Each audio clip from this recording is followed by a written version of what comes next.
অষ্টম শ্রেণী বিষয় সংস্কৃত। আজকের ক্লাসে আমি রায় ও মার্টিন প্রশ্নবিচিত্রায় যে দ্বিতীয় পর্যায়ক্রমে মূল্যায়নে কারক বিভক্তি নির্ণয় করতে দেওয়া হয়েছে সেগুলো আজকে সমাধান করে দেখাবো। ওই কারক বিভক্তি সূত্রসহ লিখেছি, আর সূত্রটা যদি লিখতে না চাও লেখার কোনো দরকার নেই।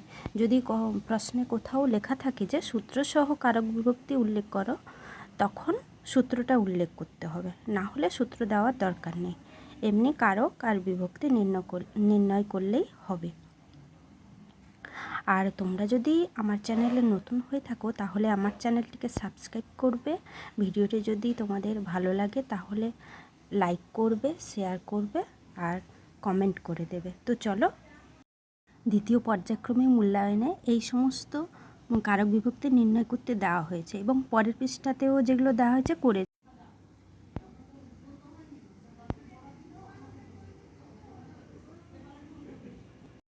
দেখো, পর্বতেষু হিমালয় শ্রেষ্ঠ।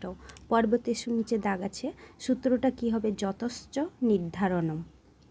সূত্রে নির্ধারণের সপ্তমী বিভক্তি।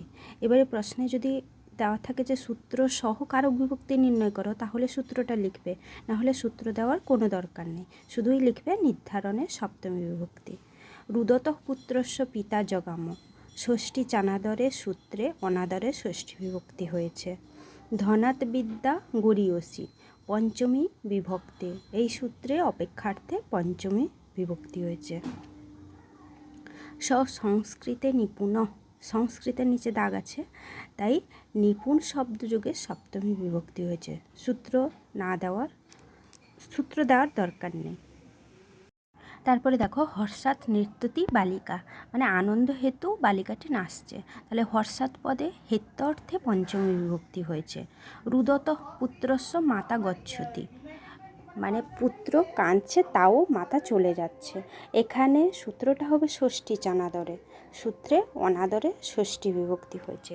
শ্রীকৃষ্ণায় নমঃ, নমঃ শব্দযোগে চতুর্থী বিভক্তি হয়েছে।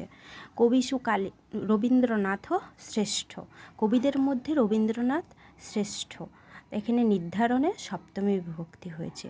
বালকেন বৃক্ষ দৃশ্যতে, এখানে হচ্ছে বৃক্ষ পদে উক্ত কর্মে প্রথম বিভক্তি হয়েছে। ভিডিওটি যদি ভালো লাগে তাহলে সাবস্ক্রাইব করবে, লাইক শেয়ার কমেন্ট।